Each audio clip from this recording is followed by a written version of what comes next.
Hello and welcome to the No Excuses podcast.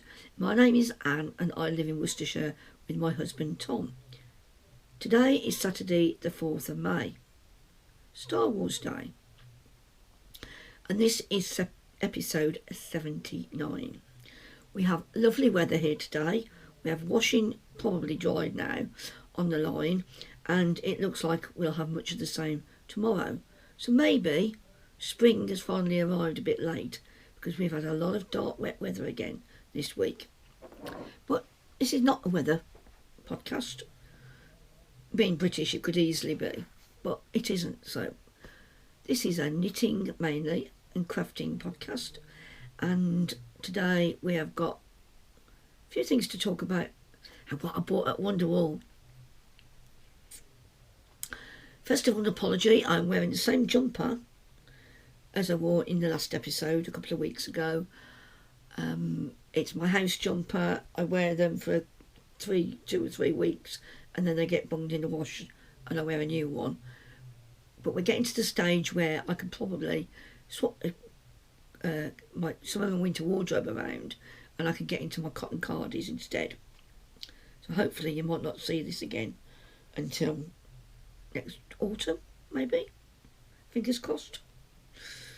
It's getting a bit tatty. I'm not sure whether I've said this before, whether the garter stitch has helped this lovely wool, because it does seems to pull easily. Maybe it's just me getting more clumsy as we get older. Okay, let's get into the business side of things. We have 2 make-alongs running at the moment. The Craft More in 24. And that is for something you've not tried before or only dabbled in and you're having a go, and it can be anything. You can enter on Instagram using the hashtag below, or you can enter on Ravelry. There's a thread there. Now, when I did the last end of May, when I announced the name, unusually for me, I put a list of the spreadsheet. I put just a list of names of the spreadsheet that I chose from, and it said number 11. I did the random number generator which said 11, so you could see that I matched it up to the number on my spreadsheet. And I did all that just for clarification. What's it called? Anyway, it'll jump into my head in a minute.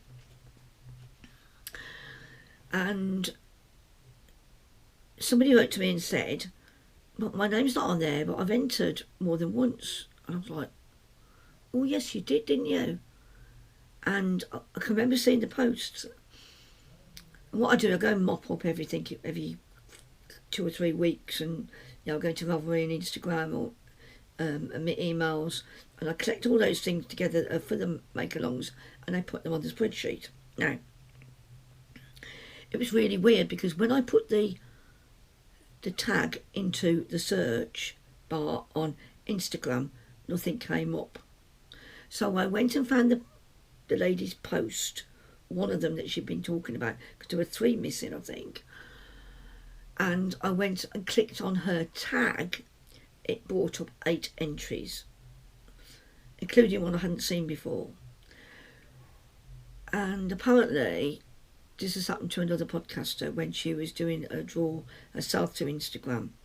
So if you want to use Instagram, that is not a problem. Please use the hashtag, but tag me in it. So please put @sparknits as well. And then I can make sure that I definitely see it. Because I might see it on the day, but what I'll do is I'll do 2 searches. I'll search for the hashtag and I'll search for my tag as well. And I'll also be more disciplined that when I see the post, I'll add it to my spreadsheet there and then, rather than doing my usual mopping up exercise of collecting the data every 2 to 3 weeks. Is that clear? It's only because I don't want you thinking you've entered when I try and do a sweep and I can't find it. And it's not good because on Instagram it seems to be rather hit and miss. And I can now see why people say tag me as well. I've seen other people say tag me as well as using the hashtag, and I can see why now, because you have to double up, reinforce your post in order for me to see it, okay?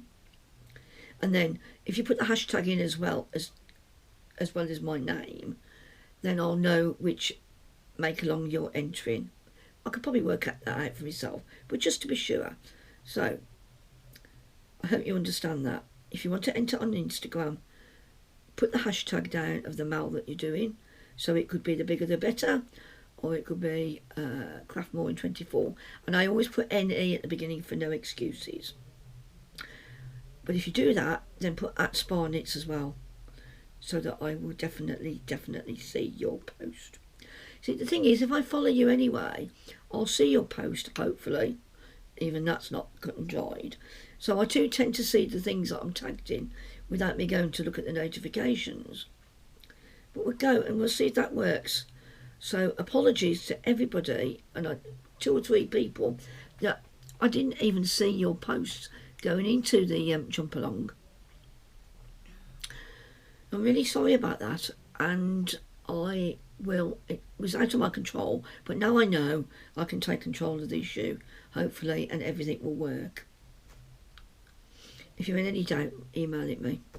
But it's nice to show other people what you've been doing as well, because if you're on Instagram, you've got followers yourself, and you want to share what you've just finished, as well as putting it into the make-along. So the bigger the better is the other make-along, and that is, both are going to end at the end of September, so I can get bags made and prizes out before the Christmas postal rush starts, which it gets earlier and earlier every year. The bigger the better is where you have a single project that's 400 grams or more. You don't need to add 400 grams to it. If it's blanket, it's already quite big. As long as it reaches over 400 and it doesn't have to be finished, then that counts. You might do a big shawl. It's not garments though. I think I said that. Did I say that before? But you can enter several of the same thing. So if you've made several pair of socks, or you made several hats, or a couple of small shawls, then as long as they're in the same category, then you can enter those. They don't have to be the same pattern. You can enter those. Okay? It's hard to come up with something a bit different, not, with the make-along sometimes. I'm not trying to be very different. I just want to sort of vary what I put out there for different people to enter. Anyway, so yeah, those are the make-alongs. And everywhere you can contact me is listed below. I haven't got any finished items, I'm afraid, because I've been working on my friend's shawl and I've been faffing about. But we have some progress. And I showed you the wool last time. I was making Elaine a match and move by Martina Behm, and I'm keeping it in this needle and thread bag, which I really like, and I like the colours of, and I've made quite good progress on this. If you look at the pattern of the match and move, the original one by Martina Behm has just got stripes in it, big thick stripes, because she used a sort of kit, I think they were like grab bags, that she got from a dyer, I presume in Germany. Now, when I've made mine, I've varied the stripes. I haven't done what she said. This is the 3rd one I've made, and I think all of them all of the ones I've made have been in 3 colours. So this is Giddy. I'll come back in to the picture. Giddy Yarns, and it is from the Turning Tides kit that she did quite a few years ago, which I bought at Nottingham Yarn Expo. So you've got 3 colours, and I started out with the darkest, mixed in the middle one, did a bit of the middle one, and now I'm on to the lighter one. I'm going to knock something over in a minute, you can guarantee it, as long as it's not the camera again. So I started off, it's a kite shaped shawl. Well, it starts out as a kite, and it's got a central decrease you can probably see, and you increase on the outside. So you've got some stripes there. And then it needs blocking. I did a very simple rib and eyelet pattern with the middle colour,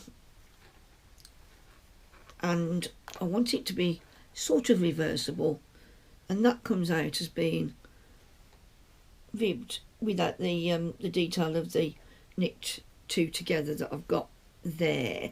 You can see it forms a nice little loop, and it makes a nice detail, like a diagonal movement on the right side. And then I did the last of the dark rose that I wanted to do, and then I brought it, and then I did the dark and the medium, which is that colour, and then I did the medium with the light, and now I'm on to some lace. Let's see if I can hold the lace up.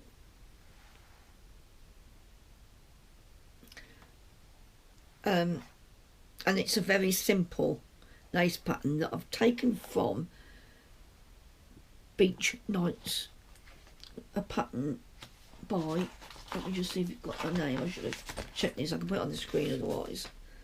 No, it's not on here. It's, yeah, it's Lisa K. Ross, and it's from Beach Nights. It's a kite shaped pattern. I'm on the last stage now that the shawl has slightly changed shape, in the fact it's only going straight on that edge, and you're only increasing, you're only making shape on this side. Am I the right way showing you the right? That way around. That's the right side. So we're on the last bit now, and what I'm going to do, I've done 2 lots of pattern and then a garter excuse me, a garter row, 2 rows of garter, and then I'm doing 2 lots of pattern again. Excuse me. We have the frog in the throat. Have a sip of cold coffee. And then I'm going to do some plain stocking stitch, just to make it slightly less busy. It'll look better when it's blocked, and it needs proper blocking this time. I don't like to pull my shawls into within an inch of their life, but I will be stretching this one out to maximise the the patterning that I've put into it. Yeah, so I'm going to do got all croaky than usual. I'm going to carry on doing that, and I've got quite a bit of this left.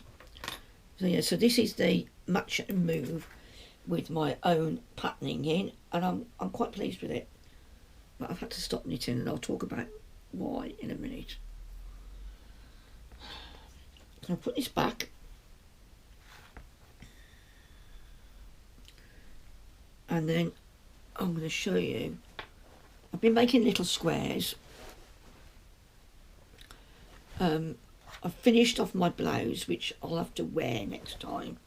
My blouse, the Gilbert shirt, I shortened the sleeves and I narrowed the sleeves slightly, so they look a lot better now, because the sleeves were sort of that shape, bell shaped, and it really didn't suit my short arms.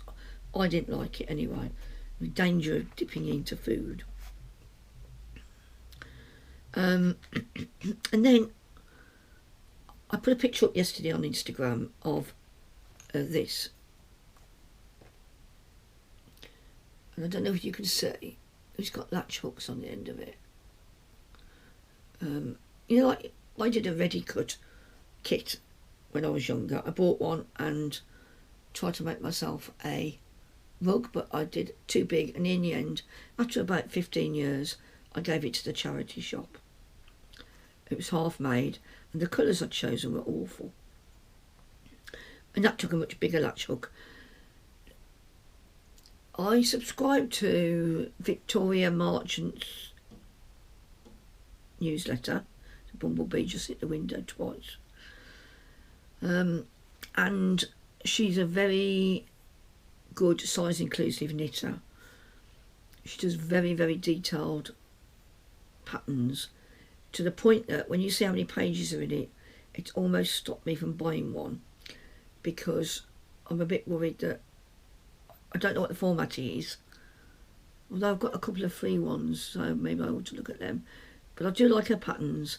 She's got some nice jumpers. I mean, she does all sizes anyway, but and she includes some good tips for modifications. However, on her website, she offered, she was talking about this thing called a cordsmith, that I think the lady from the size inclusive, I don't know if she got a website or podcast, and I should have checked that. Anyway, I'll put links down below. Victoria managed to get them. I think that person is in the States. Managed to get them, and they were retailing for well over £20. And there were 3 latch hooks like this. I think they're slightly splayed with a made to measure sort of. I think she said it was 3D printed base, and it makes an eye cord.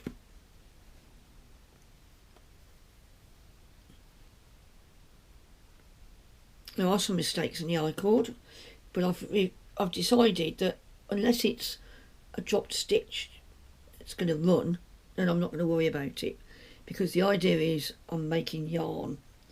This will become a chunky jumper for Tom.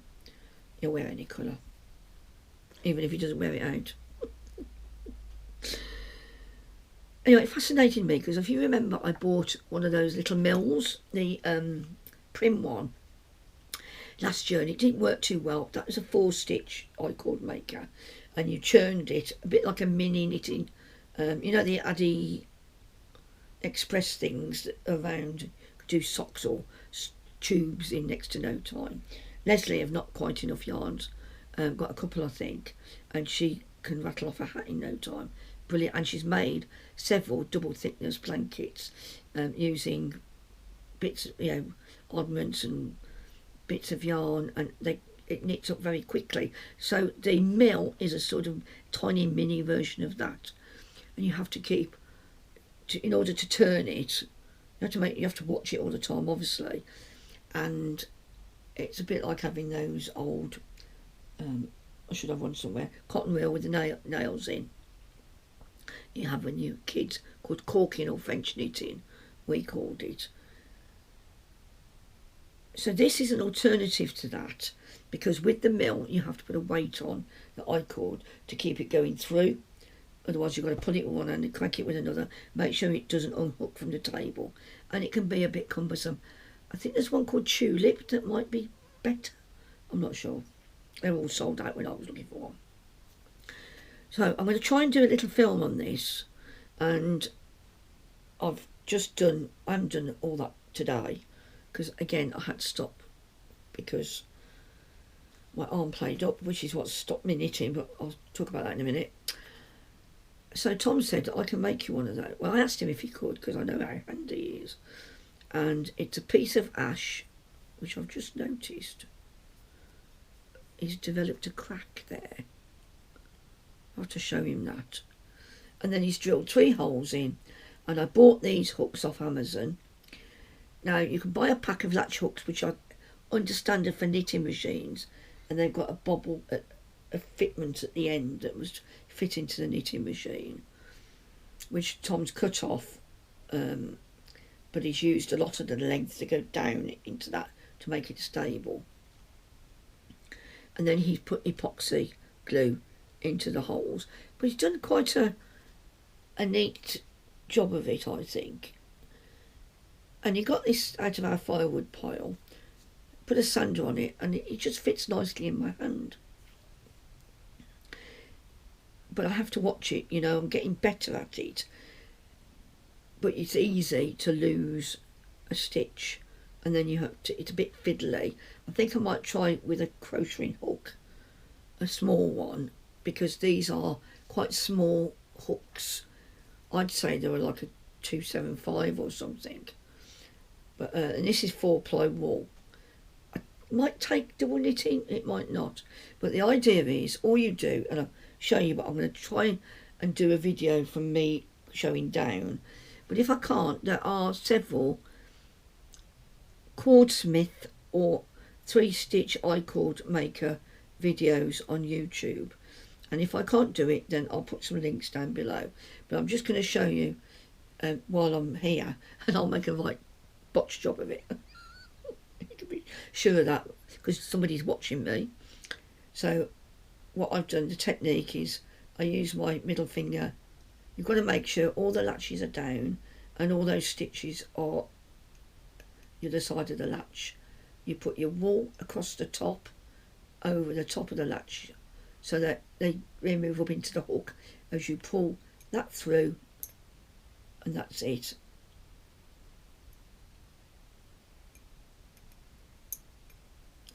So it's not a very good demo, just to show you how easy it is. But I'm not allowed to do that today, because I'm not allowing myself to do it, because it'll start hurting me. So very simple. And the idea is, I've got some magic balls. That's one of them, and it's got all different colours in. That's pink inside. And these are all sort of too small to do things with. Although what I did the other day, I found these. I had about 5, I think, magic balls around this size in a bag. And I thought, oh, and I forgot they were magic balls, and I got the weights of them written down in the bag with them. And I thought, what are these for? And then I took one apart. I took them, when I got to a knot, I chopped it off. And I ended up, and I did the yellow one, and I ended up with a load of little yellow, bigger than that, but little yellow bits. And it wasn't until I, started taking the yellow one apart, I thought, oh, this is a magic ball. I've deliberately put these together for something like an I-cord. And I had started knitting some together using DPNs while I was doing the little baby crochet squares for my blanket. And if I had something like that left that wasn't enough for another square, I was putting it into the I-cord that I was doing with my DPNs. This is much quicker, much quicker. Apart from when you go wrong, and then you have to be very, very careful. You've got to be patient, I think, to master this. Otherwise, I think you could very easily fall out of love with it if you expect to be flying off the hooks immediately. So yeah, so that's my, I can't call it Cordsmith because I presume that's a patented name. And also, yeah, it's a made up name. It's a tweed-pronged I-cord maker, 3-stitch. I presume you could do 4 stitches as well, but that would be another hook to look after. And personally, I've got quite small square hands. I wouldn't necessarily get anything wider in, and I don't think you'd want them any closer together. And that's me talking, and I've only had it to use for just a little over 24 hours. So yeah, I can, on Amazon, if you're looking to make one yourself, and if you've got a 3D printer, you could probably fashion a handle as well if you wanted to. Or you can use clay, oven baked or air dried clay would be another good idea to put the hooks into. When I went onto Amazon, I bought a pack of 6, all the same size, but they do several packs with like 2 of each of different size hooks, and I'd suggest don't buy those because you want 3 of the same size. So if you are going to have a go, then watch what you're buying. Not I think about £6 or £7 for the hooks that I bought, so not too expensive for the fun I'm going to have with it. I do appreciate, however, that I've got to do miles and miles of it in order to make Tom a jumper.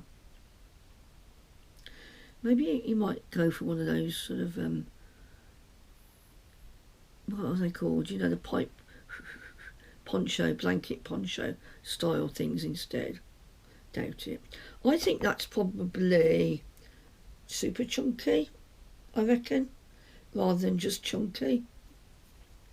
Anyway, all I'm going to do when I get to the join, I've got a join there. All I'm going to do is get my needle and poke it into the tube. I won't be cutting anything off. I like long ends. Yeah, just went bop then. So that's my 3-stitch I-cord maker. Now I suppose you might like to see what I bought for Wonderwool. So will I. haven't looked at it for a few days. I'll be back in a minute.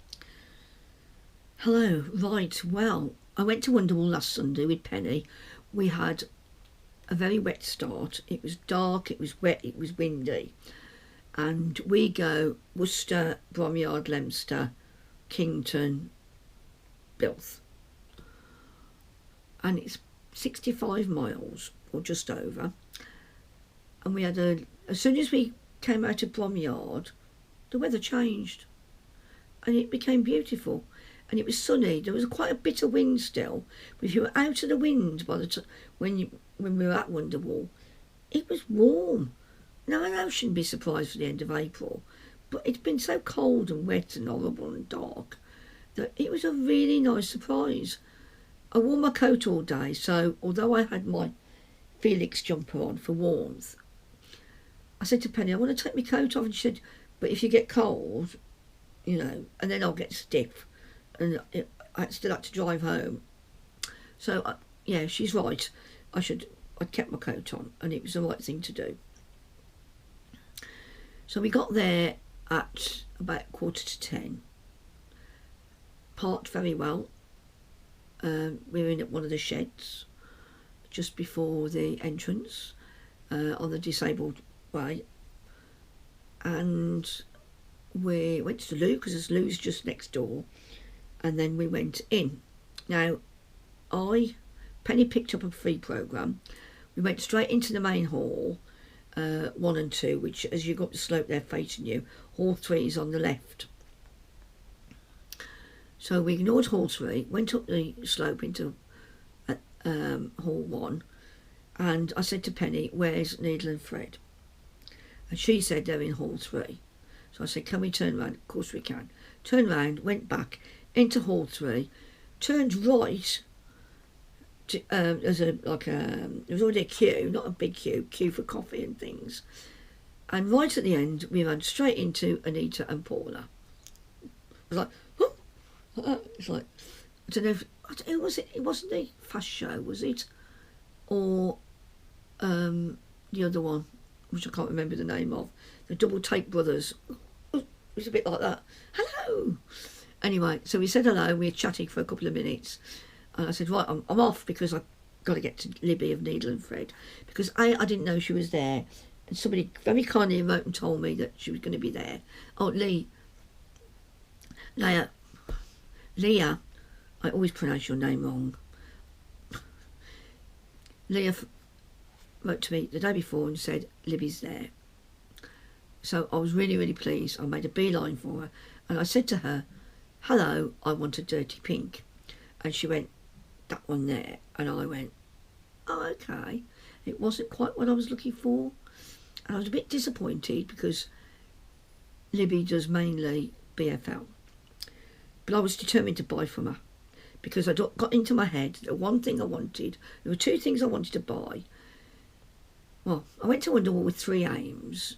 4 if you count meeting people, because, you know, that was great.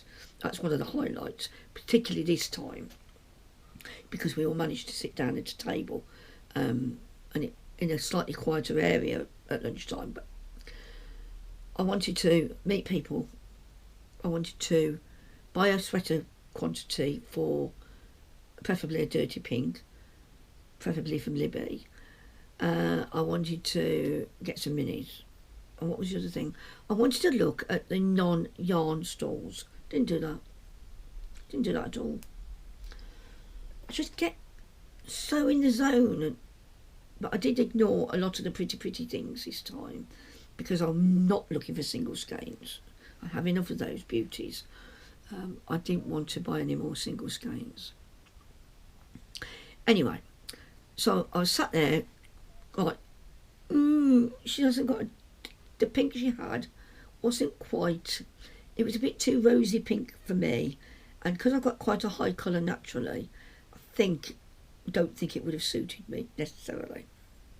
Anyway, on the table in front I was facing, because she got those on the wall, her tonals are gorgeous, and she does 4-ply in 150 gram hanks with skeins, which are gorgeous, and then she does the same colours in DK BFL. And in front of me were her variegated, like Swamp Monster. She did Swamp Monster, and Rose Mould as well, which is a colour she's done for ages, and I really like that, but I don't think it's quite the right pinky orangey for me, although I liked it on the screen. I nearly ordered some once, and then I saw this, and this is basically, it's called Wisteria Hysteria, and it's a lilac, but a dull lilac with green, a dull lime green and grey. So it's 425 metres of blue face Leicester and nylon, the usual 75-25, and yeah, it's 425 metres. I've said that, haven't I? BFL sock. And I immediately bought 5 of them, and I was a very happy person because I really like that colour. I can't take a true blue purple, but this I think will be fine on me. So I was a little disappointed about the pink, but the dirty pink that I knew she could do was one that she'd done in the gemstones, and that was merino, yak and silk. So it could have been the same colour she had on the wall, but it looked different in a different yarn. Anyway, I wasn't disappointed with this at all. Went and had a quick look round in the shed, said hello to Kelly of Lay Family Yarns, but although I went and looked at her minis briefly as I went past, they were very bright, and I wasn't looking for anything that quite strong colours. I wasn't looking for that. So we went and had a look round. I went to look for some sea glass buttons from Lilliput, but I didn't see any of those because I should have bought them when I saw them another year. She had some lovely stitch markers and that, and some different toggle buttons made out of driftwood. But there was something I wanted there. I love her rope bowls, but I have enough bowls. I haven't really got room for any other bowls. And it's also the sort of thing I could have a go at making when the urge takes me to try something new, although I might wrestle with them now, my arms and hands and things. But so I didn't buy from her, and then we went round and found Angela and Andy of Attic Spin Dye, and she thrust this into my hand, very kind. She said, here's a little gift, lovely little bag, and inside, I won't pull them all out, well, that's most of them, a bundle of little minis. Oh, gorgeous, and I was so surprised. I didn't look in them until I got home. I didn't look in the bag, so I had no clue what she'd given me. I think Angela said they were minis. So Angela, thank you so much, and I do love the bag as well. It's super. And then I spied a couple of things I wanted, and I bought from them a bit later on. I bought, sorry for the crackles, the Beatrix Potter inspired mini pack, and those are 5x20 merino and nylon, so you get 400 grams in there, so that adds up to 425 meters again. And that's club, one of their clubs, the Beatrix Potter Club. And then I bought these, which are 12 10-gram minis, so you get a total of 510 meters. And again, there's merino and nylon, and they're all pastels, so I really like those. There's like almost like 2 of each colour, 2 purplies, 2 greens, 2 blues, 2 yellows, 2 pinks, 2 peaches. So you know, very, very happy with that. Not quite that, because there's a grey that's stuck in there. But yes, beautiful. But what Penny and I had a walk round, and then I went back to see Angela about half an hour, 3/4 an hour later, and we went for a drink. And Penny very kindly stood in the queue for about 15 to 20 minutes to get Angela and I a drink, and we had a really good chat. Angela and I, we swap emails regularly anyway, but it was nice to talk about things that we both understood, like pain and disability related issues, you know, but also crafting as well. It was really, really good, and Angela's so easy to talk to. I said to her at one point, I'm sorry if I'm being nosy. I bombarded her with questions. Oh dear me. Anyway, so that was really nice. We had a drink, went back to the her stall and got those minis. So that was my second purchase. And then I'd been to Woolly Tangle and had a look at Tanya's yarn, because I bought my Rose, which I'm doing one of my shawls with, and when I get it out I'll remind you. That's a merino silk.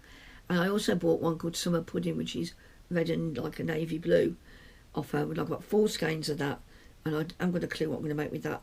I would say a ranunculus, but it might be a bit too variegated for that, because I think if you're going to do a ranunculus, I'd do it with something that where the lace shows up, but then it might. So anyway, so went to talk to Tanya, saw some really, really nice wool, and I left it alone because I didn't want to buy again just yet. I wanted to have another look around.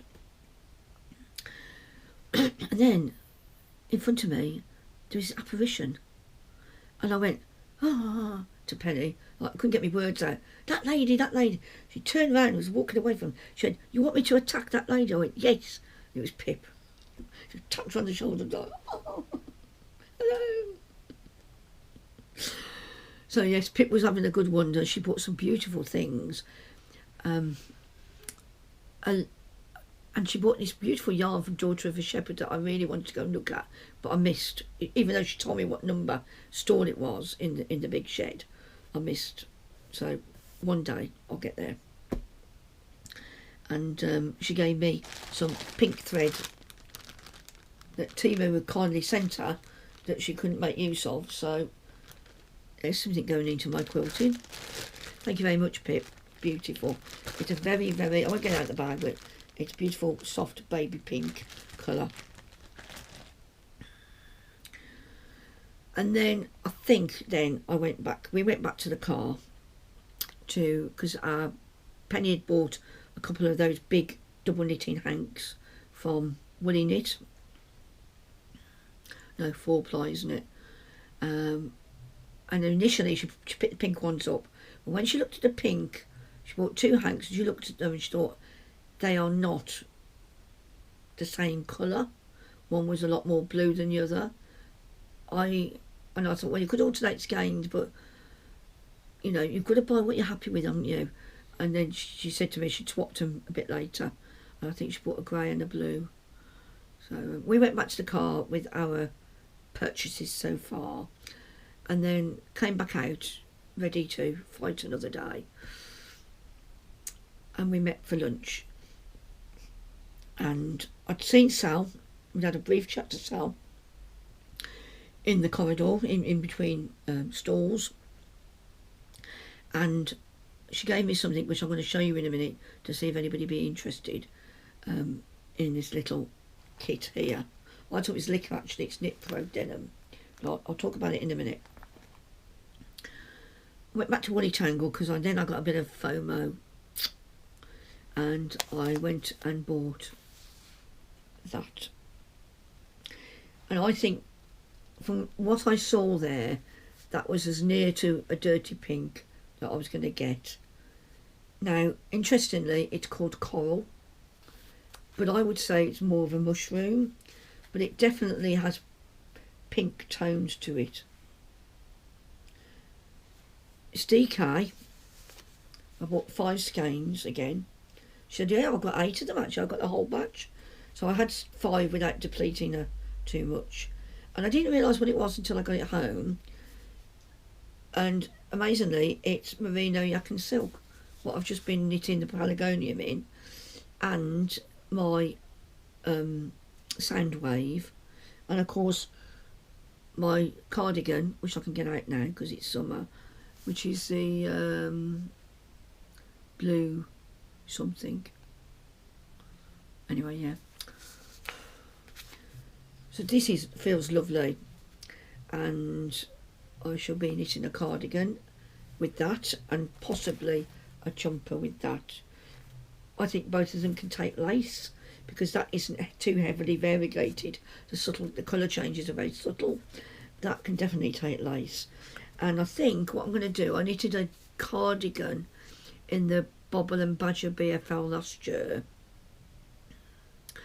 and it was blues and greens, and I looked at the picture and I found a stitch pattern that I like, that I can use in my standard cardi v-neck pattern that I know fits me. So that is going to become that, and I haven't been able to wind it up because I wanted to show you first. And that's all I bought. When I say all, I mean that's quite enough. You know, it cost quite a bit of money, and I came back with money, which pleased me, mainly because I put that on the card. That's cheating.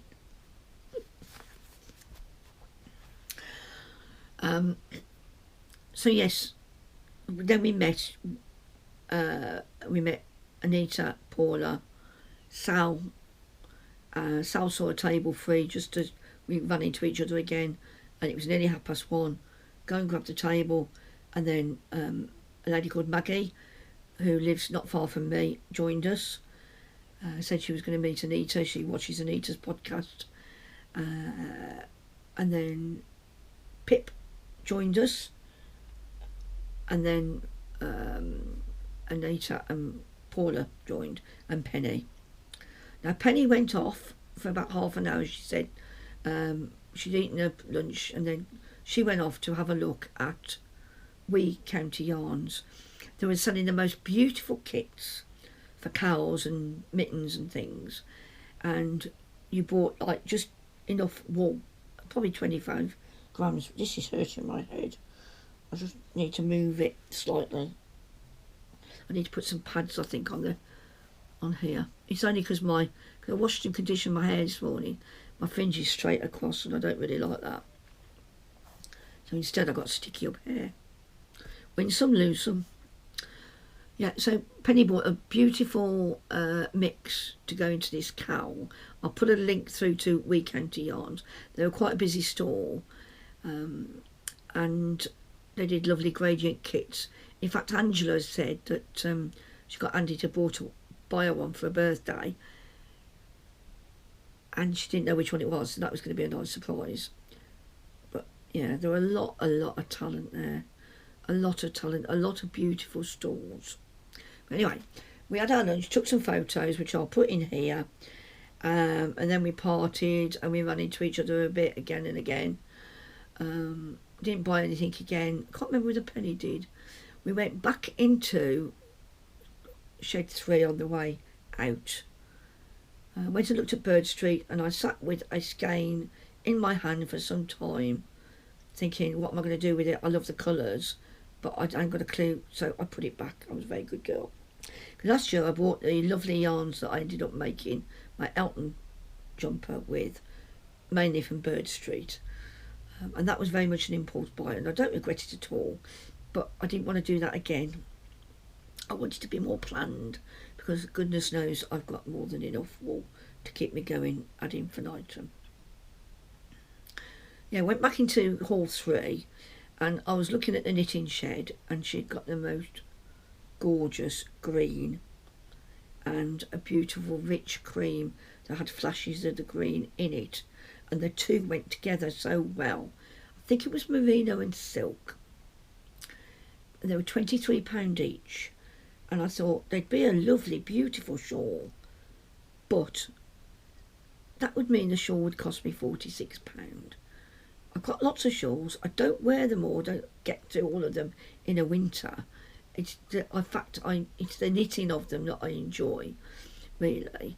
And I walked away, and I sort of regret not buying it because I love the colours. And I went round the other side of their table, and they got a beautiful blue as well, a blue mix. But Sal bought, I'm sure she doesn't mind me telling you, she bought, that she kept calling it the alien top that had been in one of the knitting magazines, and they'd named it, the knitting magazine had named the pattern for them. So it, and Sal bought the pattern and a beautiful variegated blue, soft blue green colours, I think, to go with it. And you knit it sideways, and there's patterning across the top. I'll put a photograph of the patterning because it is on Ravelry now. And yeah, it looks really, really nice. But some of their patterns are gorgeous in the knitting shed, and their colours are exquisite, really, really nice. And the lady afterwards said she went in an ambulance at one point.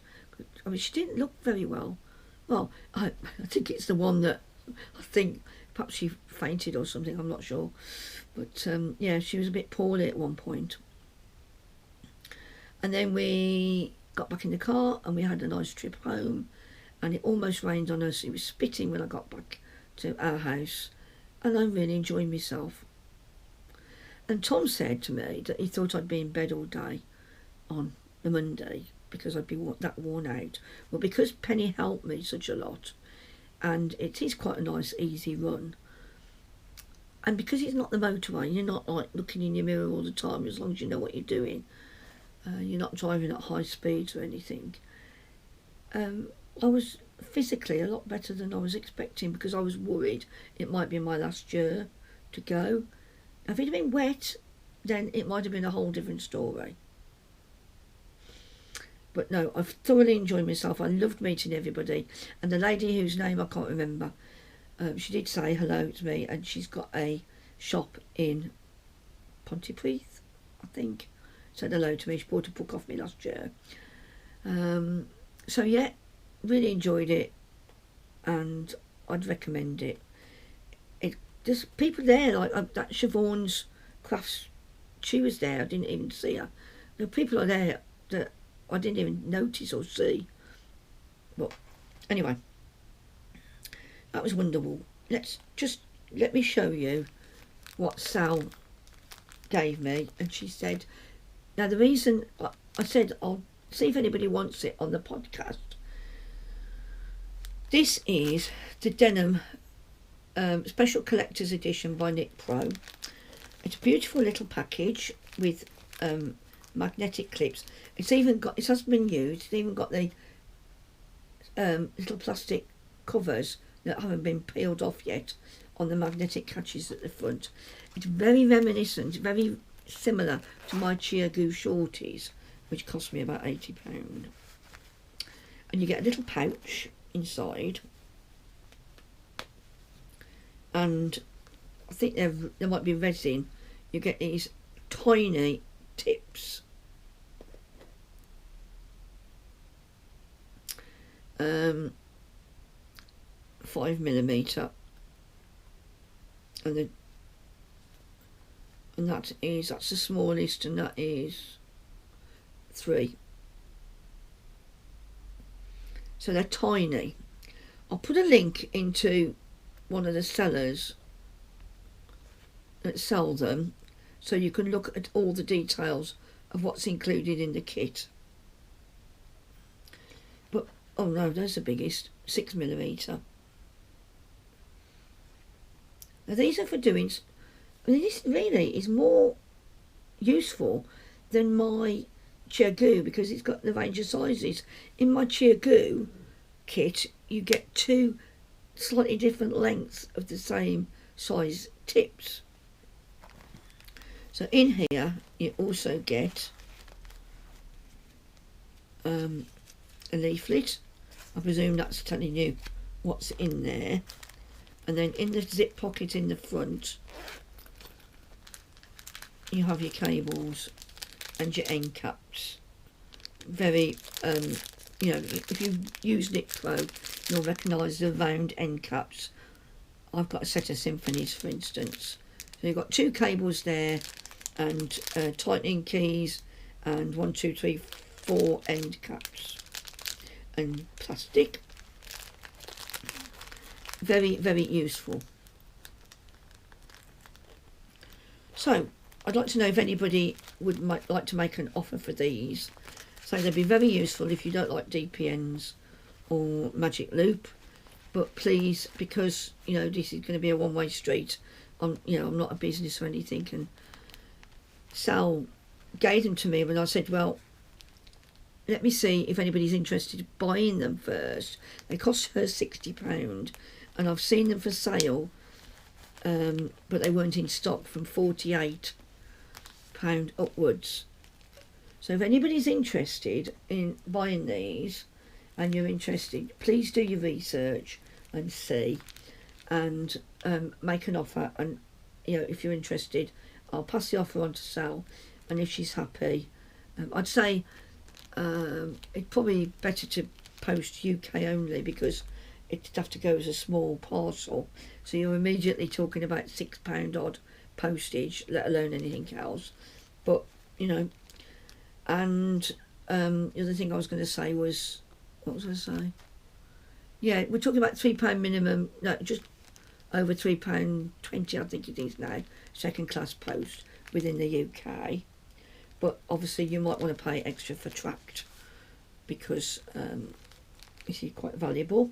So yes, if you're interested, please have a look at the contents from the link that I've shown you, and let me know if you would like to purchase this super little unused kit. Thank you very much. Right, what else did we do? Well,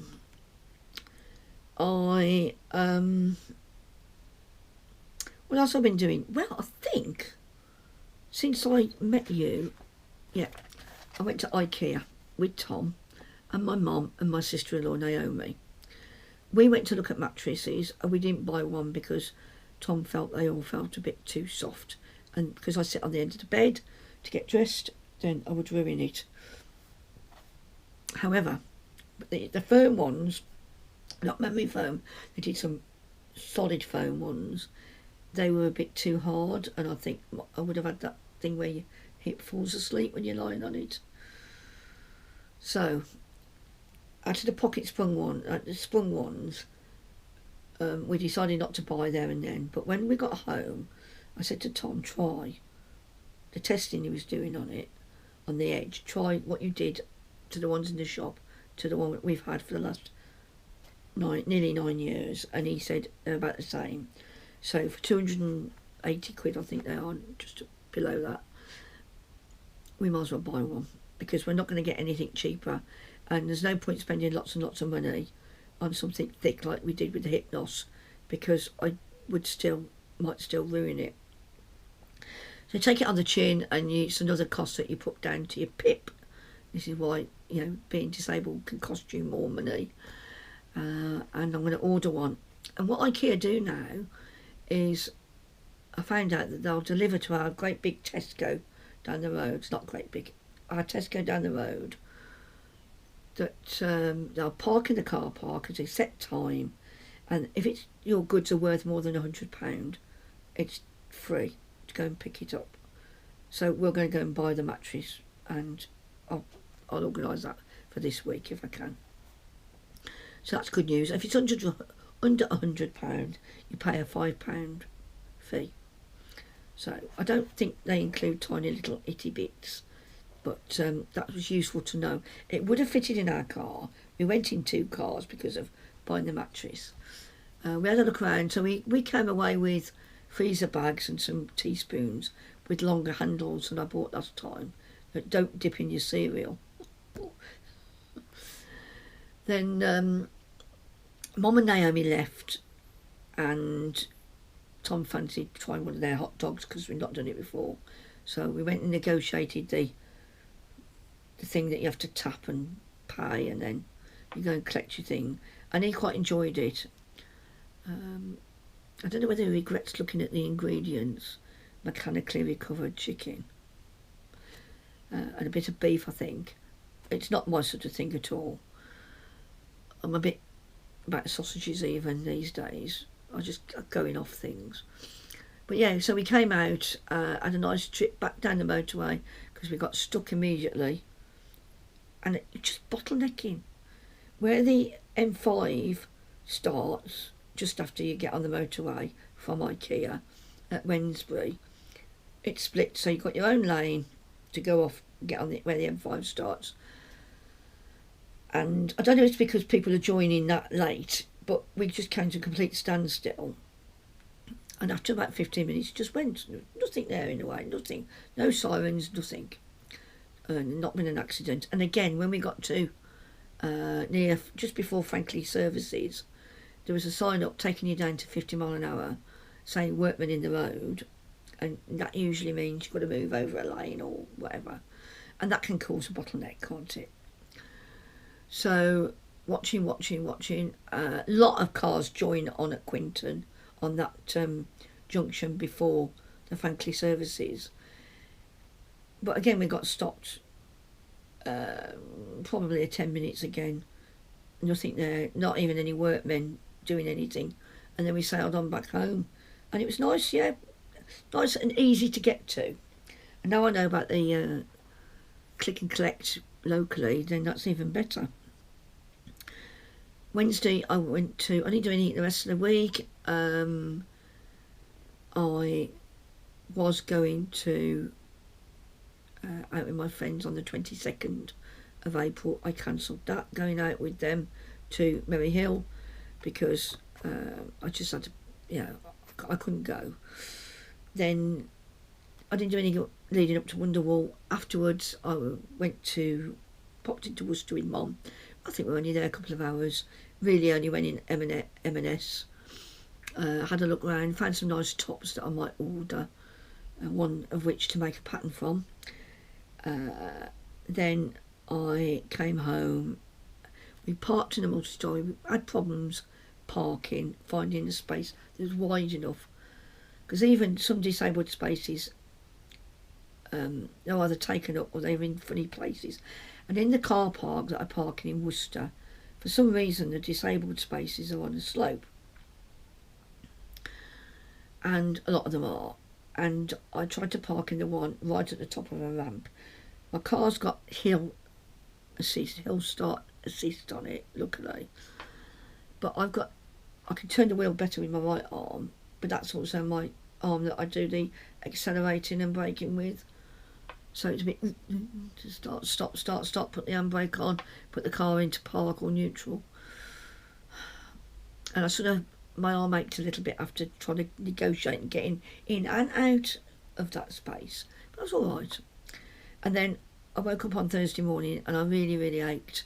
So I cancelled meeting a man that I used to work with. I was only going to meet him around the corner. In fact, once I got up and I was dressed and everything, I probably could have gone and met him. But I didn't.